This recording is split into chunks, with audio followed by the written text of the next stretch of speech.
സൂറത്ത് മറിയമിലെ 59-ാമത്തെ ആയത്താണ് മുഖദ്ദിമയിൽ ഓതി വെച്ചത്.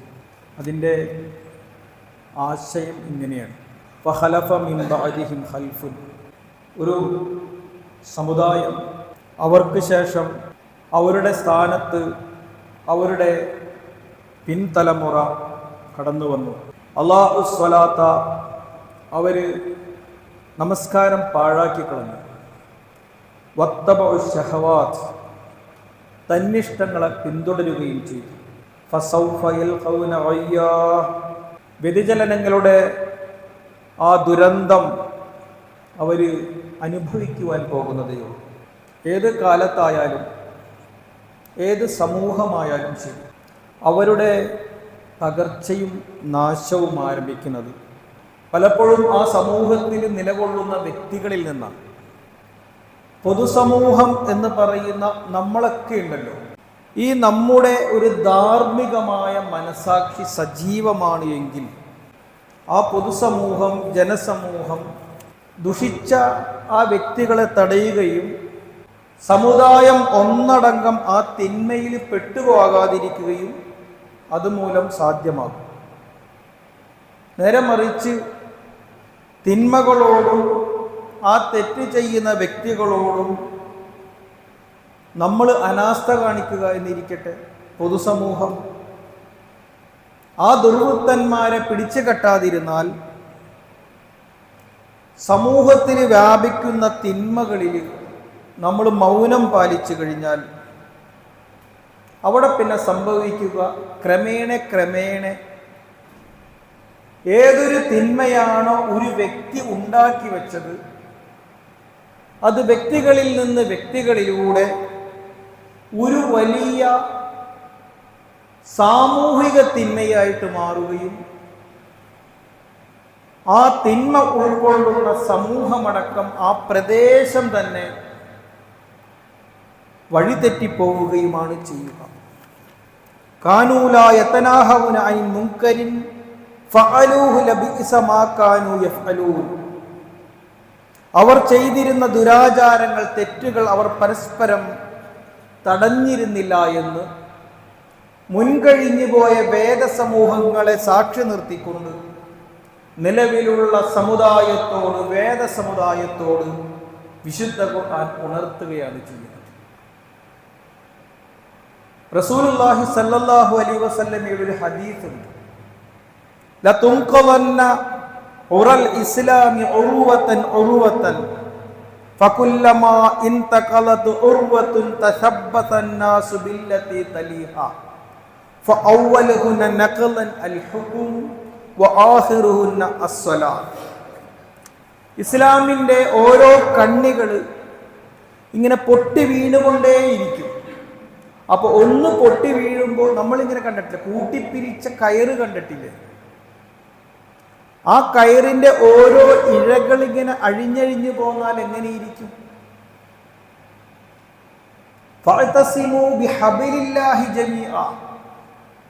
നമ്മൾ അള്ളാഹുവിൻ്റെ പാശത്തെ ഒന്നിച്ചു പിടിക്കാനാണ് പറഞ്ഞിട്ടുള്ളത്. ആ കയർ, ഇഴകൾ ചേർത്തുണ്ടാക്കി ആ കയറിനെ ഒന്നിച്ചാണ് നമ്മൾ പിടിക്കേണ്ടത്. നമ്മളിങ്ങനെ ഇഴ പിരിച്ചഴിച്ചിട്ട് അതിൻ്റെ ഓരോ ഇഴയിലും പിടിക്കുമ്പോൾ അതിങ്ങനെ പൊട്ടി വീണുകൊണ്ടേയിരിക്കും. ഒന്ന് വീഴുമ്പോൾ നമ്മൾ അടുത്തതിൽ കയറി പിടിക്കും. അങ്ങനെ വീണ് നഷ്ടപ്പെട്ട് നമ്മളിൽ നിന്ന് പല മൂല്യങ്ങളും ഇല്ലാതെയായി പോകുന്നത് നമ്മൾ അറിയുന്നില്ല. ഇതിൽ ആദ്യം നമുക്ക് നഷ്ടപ്പെടുക അൽ ഹുക്കും, നമ്മുടെ രാഷ്ട്രീയമാണെന്നാണ്. ഒരു സാമൂഹിക ഘടനയുടെ നിലനിൽപ്പിന് രാഷ്ട്രീയം എന്ന് പറയുന്നത് എത്ര കണ്ട് സത്യസന്ധമാകണമോ ധാർമ്മികമാകണമോ അതിൻ്റെ അധാർമികത, അതിൻ്റെ അനീതി അനുഭവിച്ചു കൊണ്ടിരിക്കുന്ന ഒരു സമുദായത്തിന്, ഒരു സമൂഹത്തിന് ഈ വർത്തമാനം വേഗം പിടികിട്ടും. നമ്മുടെ നീതി, ധർമ്മം, സത്യം എല്ലാം നമുക്ക് നഷ്ടപ്പെട്ടുകൊണ്ടിരിക്കെ അവിടെ നിന്ന് അങ്ങോട്ട് പലതും നമുക്ക് നഷ്ടപ്പെട്ടു. നമ്മുടെ സാമ്പത്തികം പലിശയിലധിഷ്ഠിതമാണ്.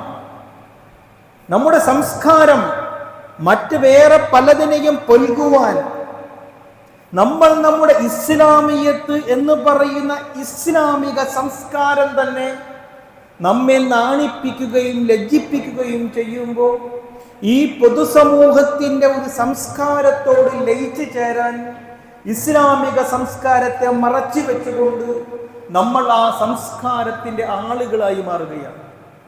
പലപ്പോഴും നമ്മുടെ ഒരു മതേതര മുഖം വ്യക്തമാക്കാനുള്ള പല നിലപാടുകൾ പരിശോധിച്ചാൽ നമുക്കിത് മനസ്സിലാക്കാൻ കഴിയും. നമ്മുടെ കുടുംബത്തിൽ നമ്മുടെ മക്കള്, നമ്മുടെ ഭാര്യമാര്, നമ്മുടെ പല ഇടപാടുകൾ, ബന്ധങ്ങൾ, ഇങ്ങനെ എല്ലാ മേഖലകളിലും നമ്മുടെ മുറയും എല്ലാം നഷ്ടപ്പെട്ടുകൊണ്ടിരിക്കെ ശരിയും തെറ്റുകൾ മനസ്സിലാക്കാനാകാത്ത വണ്ണം നമ്മൾ തെറ്റിലേക്ക് ഇങ്ങനെ കൂപ്പുകൂത്തിക്കൊണ്ടിരിക്കെ ഒരു തെറ്റായ ജീർണമായ സംസ്കാരത്തെ നമ്മൾ വരവേൽക്കുന്നിടത്ത്, അത് ജീവിത രീതിയായി സ്വീകരിക്കുന്നിടത്ത്, യാതൊരു ലജ്ജയുമില്ലാത്തിടത്ത് അവസാനം വീഴുക, പൊട്ടി വീഴുക നമസ്കാരമായിരിക്കുമെന്നാണ്. നമ്മൾ നല്ല നമസ്കാരക്കാരനായിരിക്കെ തന്നെ നമ്മുടെ സഹോദരനെ വഞ്ചിക്കുന്നതിൽ, നമ്മൾ അവ്വൽ സ്വഫിൽ ഒന്നാം സ്ഥാനത്ത് നമ്മൾ ഇരുന്നു കൊണ്ട് തസ്ബീഹുകൾ ചെല്ലുമ്പോൾ തന്നെ നമ്മൾ പുറത്തിറങ്ങിയിട്ട് സാമ്പത്തിക ഇടപാടുകളിൽ നമ്മൾ ക്രമക്കേടുകൾ കാണിക്കുന്നുവെങ്കിൽ, നമ്മുടെ വീടിന്റെ അതിരുകളിലുള്ള നമ്മുടെ അതിർത്തികൾ നമ്മൾ മാന്തിയെടുക്കുന്നുവെങ്കിൽ, കവർച്ച ചെയ്യുന്നുവെങ്കിൽ, നമ്മൾ നല്ല അവസാനമായ നമ്മുടെ മൂല്യങ്ങൾ, നമ്മുടെ ധർമ്മങ്ങൾ ഓരോന്നായി നഷ്ടപ്പെട്ടുകൊണ്ടിരിക്കുമ്പോഴും നമ്മുടെ സഹോദരനോട് അപമര്യാദയായി പെരുമാറുന്നുവെങ്കിൽ, നമ്മൾ വീട്ടിലെ കലഹക്കാരനാണ് എങ്കിൽ നമ്മൾ നല്ല നമസ്കാരക്കാരൻ കൂടിയാണ്. നമ്മുടെ പള്ളികൾ മനോഹരമാണ്, നമ്മുടെ പള്ളികൾ ആഡംബരങ്ങൾ നിറഞ്ഞതാണ്. ഫർളായ നമസ്കാരങ്ങൾ പോരാഞ്ഞിട്ട്, റസൂല് കൃത്യമായി എണ്ണിപ്പറഞ്ഞ സുന്നത്ത് നമസ്കാരങ്ങൾ പോരാഞ്ഞിട്ട് നമ്മൾ വീണ്ടും വീണ്ടും നമ്മൾ പലതായ സംസ്കാരങ്ങൾ സുന്നത്തിന്റെ പേരിൽ നമ്മൾ മുന്നോട്ട് കൊണ്ടിരിക്കെ അവസാനം നമ്മളിൽ നിന്ന് ഈ നമസ്കാരവും നമ്മൾ അറിയാതെ കണ്ട് നമുക്ക് നഷ്ടപ്പെട്ടു പോകുമെന്നാണ്.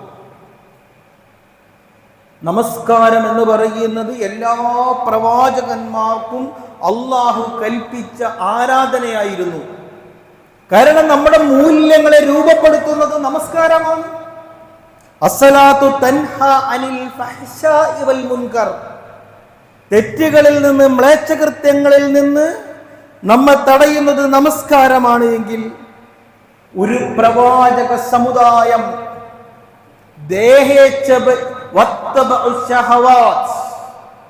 അവർ ദേഹേച്ഛയുടെ സ്വാധീനം ഫലമായി അവർ ദേഹേച്ഛയെ പിൻപറ്റി അവർ നമസ്കാരം തന്നെ ഒഴിവാക്കി കളഞ്ഞു. ഇങ്ങനെ ഒരു പ്രവാചക സമുദായത്തെ മുന്നിൽ വെച്ചുകൊണ്ട് നിലനിൽക്കുന്ന ഒരു പ്രവാചക സമുദായത്തോട് വിശുദ്ധ ഖുർആൻ പറയുന്ന വളരെ ഗൗരവപ്പെട്ട വർത്തമാനമാണ് സൂറത്തുൽ മറിയമിൽ 59-ാമത്തെ വചനം. പ്രവാചകൻ ഈസ അലൈഹിസ്സലാം അള്ളാഹുവിന്റെ പ്രവാചകനായിരുന്നു, ഉലുൽ അസ്മുകളിൽപ്പെട്ട പ്രവാചകനായിരുന്നു. 5 പേരാണ് ഉലുൽ അസ്മുകളിൽപ്പെട്ട പ്രവാചകൻ, നിശ്ചയദാർഢ്യമുള്ള പ്രവാചകന്മാർ, കടുത്ത പരീക്ഷണങ്ങൾ അതിജയിച്ച പ്രവാചകന്മാർ.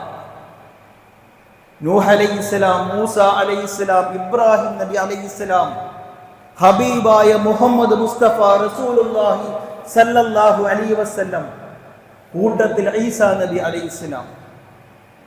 ഈ ഉലുൽ അസ്മുകളിൽപ്പെട്ട പ്രവാചകന്റെ അനുയായികൾ അവർ മുസ്ലിങ്ങളായിരുന്നു. പക്ഷേ ആ പ്രവാചകന് ശേഷം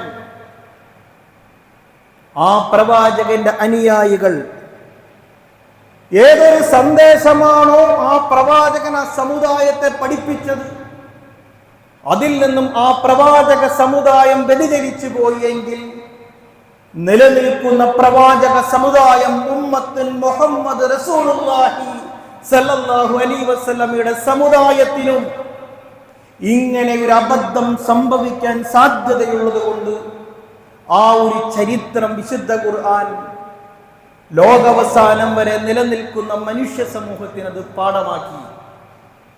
എന്തിന്? നമ്മളിൽ അത്തരം ഒരു അബദ്ധം സംഭവിക്കാതിരിക്കാൻ. ആ പ്രവാചകന്റെ പേര് മാത്രം നിലനിർത്തിക്കൊണ്ട് ഏതൊരു ആശയ ആദർശമാണോ ആ പ്രവാചകൻ ആ സമുദായത്തെ പഠിപ്പിച്ചത്, അത് മുഴുവൻ മാറ്റി നിർത്തിക്കൊണ്ട് അദ്ദേഹത്തിന്റെ അധ്യാപനങ്ങളോട്, അദ്ദേഹത്തിന്റെ ജീവിത രീതികളോട് വ്യത്യസ്തമായ മറ്റൊരു മാർഗം അവർ സ്വീകരിച്ചു കളഞ്ഞു. ആ പ്രവാചകന്റെ സുന്നത്ത്, പ്രവാചകൻ മുഹമ്മദ് റസൂലുള്ളാഹി സല്ലല്ലാഹു അലൈഹി വസല്ലമയുടെ സുന്നത്ത് പോലെ തന്നെ ഈസാ നബി അലൈഹിസ്സലാമയുടെ സുന്നത്തിൽ നിന്ന് അവർ വ്യതിചലിച്ചു കളഞ്ഞു. എന്നിട്ടോ അവർക്ക് ഇഷ്ടപ്പെട്ട, തന്നാൽ ഇഷ്ടപ്പെട്ട, തന്നിഷ്ടക്കാർക്ക് അനുയോജ്യമായ, സ്വീകാര്യമായ ഒരുപാട് ജീവിത രീതികൾ അവർ കൈക്കൊണ്ടു. വളരെ എളുപ്പത്തിൽ മനസ്സിലാകുന്ന ഒറ്റ ഉദാഹരണം മാത്രം, 2-3 ചെറിയ ഉദാഹരണങ്ങൾ നിങ്ങളുടെ ശ്രദ്ധയിൽ കൊണ്ടുവരിക. ഇപ്പോൾ കഴിഞ്ഞ ദിവസം ഡിസംബർ 25 ക്രിസ്തുമസ്. എന്താ, നമ്മളൊക്കെ അങ്ങോട്ടും ഇങ്ങോട്ടുമൊക്കെ ആശംസകൾ കൈമാറിയിട്ടുണ്ട്. യേശു ക്രിസ്തുവിൻ്റെ ജന്മദിനം എന്നാണ് നമ്മൾ വിശ്വസിക്കുന്നത്. എന്താണ് സംഭവം എന്നറിയോ നിങ്ങൾ? വളരെ വിശദീകരിച്ച് പറയേണ്ട ഒരു ചരിത്രമാണ്. ഈസാ നബിക്ക് ശേഷം 4 നൂറ്റാണ്ട് കഴിഞ്ഞിട്ട് ഈ ക്രിസ്തുവിൻ്റെ മതം അത് വേറൊന്നായിട്ട് മതം വിശദീകരിക്കുന്നുണ്ട്. മറ്റൊരു സംസ്കാരത്തിൽ, ബത്ലഹേമിൻ്റെ സംസ്കാരത്തിൽ നിന്ന്. ഈസാ നബി അലൈഹിസ്സലാം ജനിച്ചത് ബത്ലഹേമിലാണ്, നമ്മുടെ പാലസ്തീൻ പ്രദേശങ്ങൾ. ആ ബത്ലഹേമിൽ നിന്ന് ആ സംസ്കാരം, ആ ദീൻ റോമന്റെ സംസ്കാരത്തിലേക്ക് മാറുകയാണ് ചെയ്യുന്നത്. ആ മാറി 4 നൂറ്റാണ്ട് കഴിഞ്ഞതിന് ശേഷം അവിടുത്തെ ഒരു ആരാധന രീതിയുണ്ട് റോമിൻ്റെ. അവിടുത്തെ സൂര്യനെ ആരാധിക്കുന്ന ഒരു വിഭാഗമാണ് റോമക്കാർ. ആ സൂര്യദേവന്റെ ജന്മദിനമാണ് ഡിസംബർ 25 എന്ന് പറയുന്നത്. മനസ്സിലായോ നിങ്ങൾ? ദീനിനോടൊപ്പം സംസ്കാരവും ആദർശവും മാറി ഒരു സമുദായത്തിന്റെ, ഒരു പ്രവാചക സമുദായത്തിന്റെ.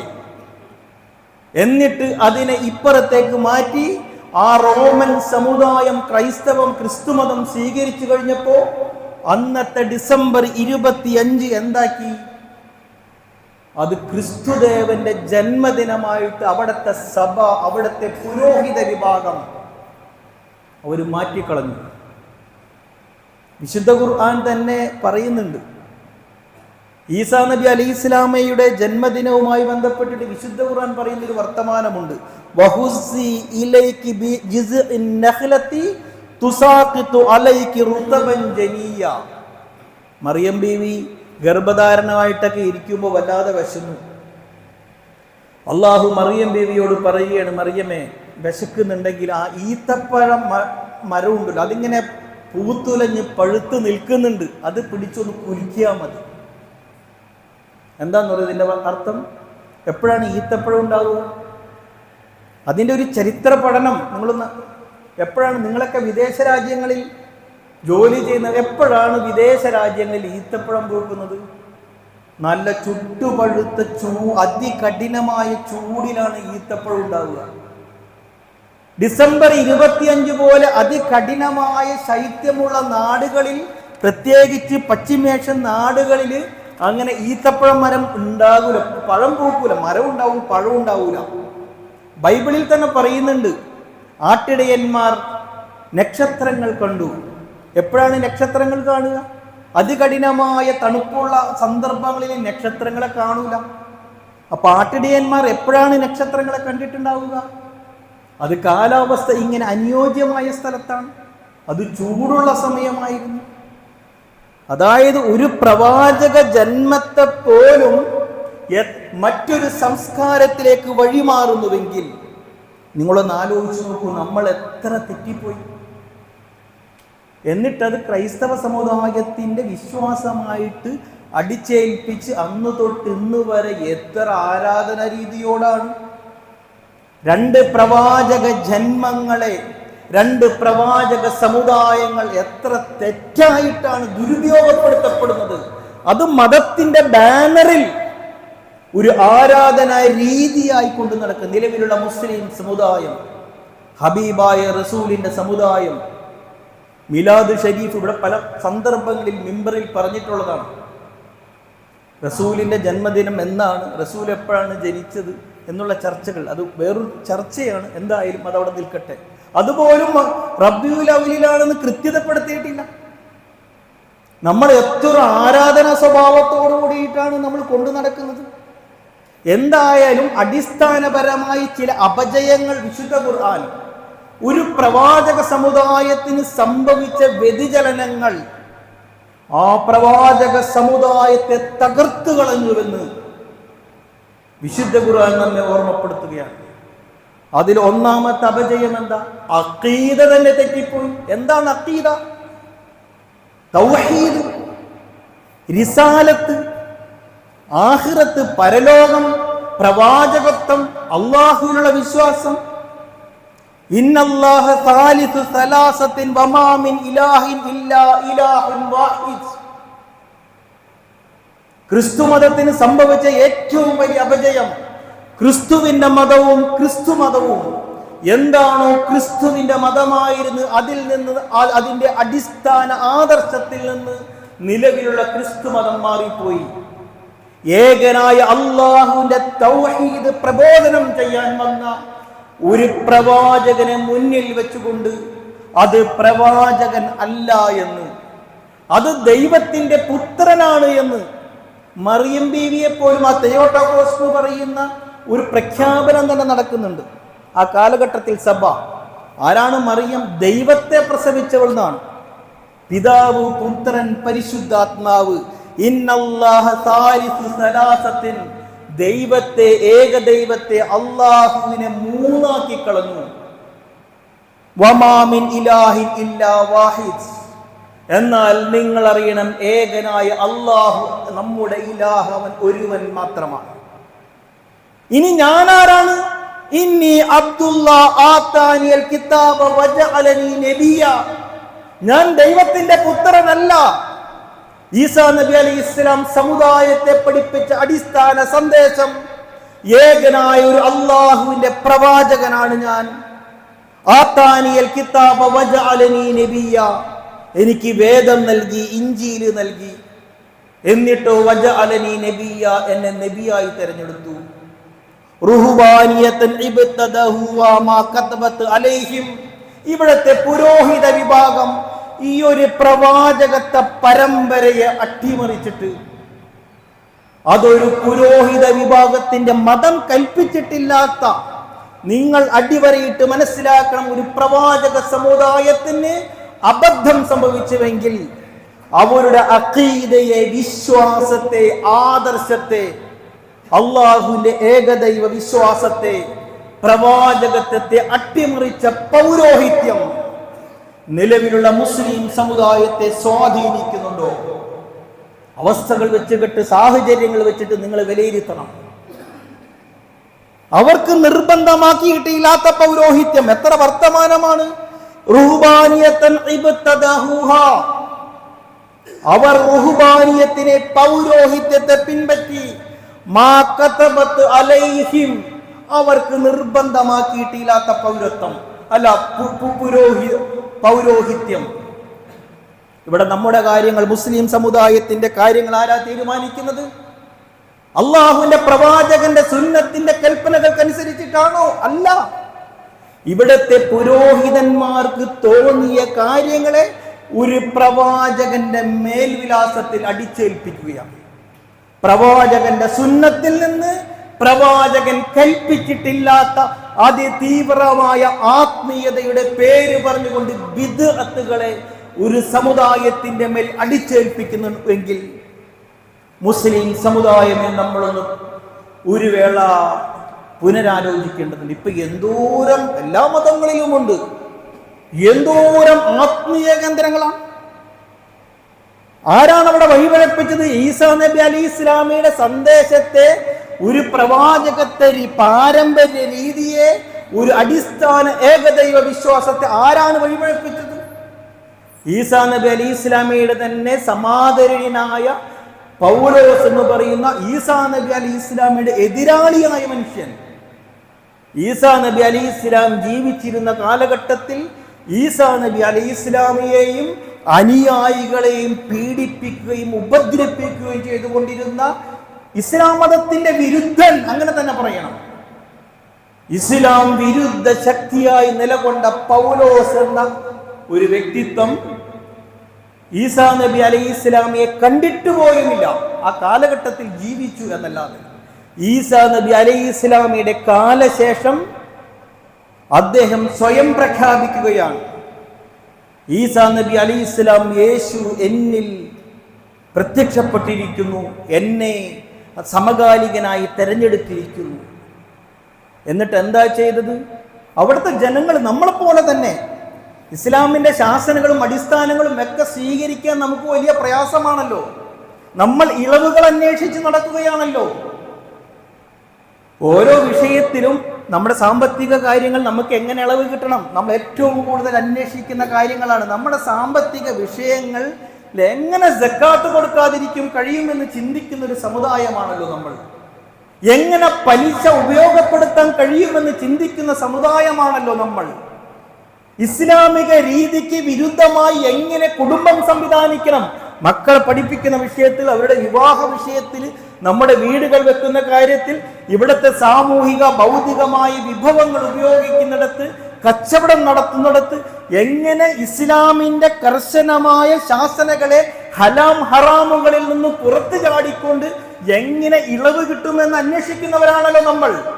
അവിടെയൊക്കെ പുരോഹിതന്മാർ പ്രവാചക അധ്യാപനങ്ങൾക്കെതിരായിട്ട് ഫത്വകളും നൽകിയിട്ടുണ്ട്.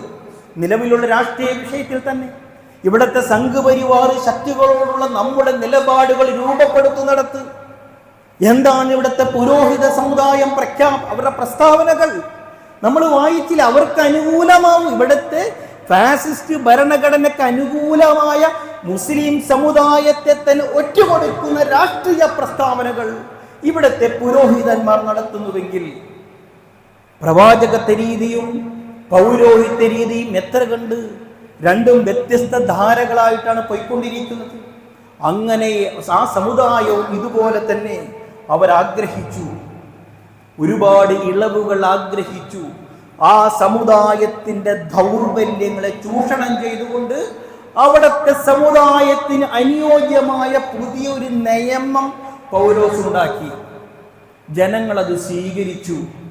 നമ്മളെപ്പോലെ തന്നെ ഖുർആനിന്റെയും സുന്നത്തിന്റെയും അടിസ്ഥാന അധ്യാപനങ്ങളിൽ നിന്ന് നമ്മൾ തെന്നിമാറി ഇവിടുത്തെ മുസ്ലിയാരു മതങ്ങളുടെ ആത്മീയതയുടെ പുറകെ പോകുമ്പോൾ നിർബന്ധമായ പല ഹറാമുകളും നമ്മൾ ധിക്കരിക്കുന്നുവെങ്കിൽ ഈസാ നബി അലൈഹി ഇസ്ലാമിയുടെ അധ്യാപനങ്ങളിൽ നിന്ന് തെന്നിമാറി പൗലോസ് ഉണ്ടാക്കിയ ഒരു അഡ്ജസ്റ്റ്മെന്റ് മതത്തിന്റെ വക്താക്കളായി ഈസാ പ്രവാചകന്റെ അനുയായികൾ മാറിയെങ്കിൽ അതൊരു മതമായി നിലനിൽക്കാൻ മേൽവിലാസം ഈസാ നബിയുടെ പേരും കൊടുത്തു, അവിടെ ഒരു കുരിശും വെച്ചു.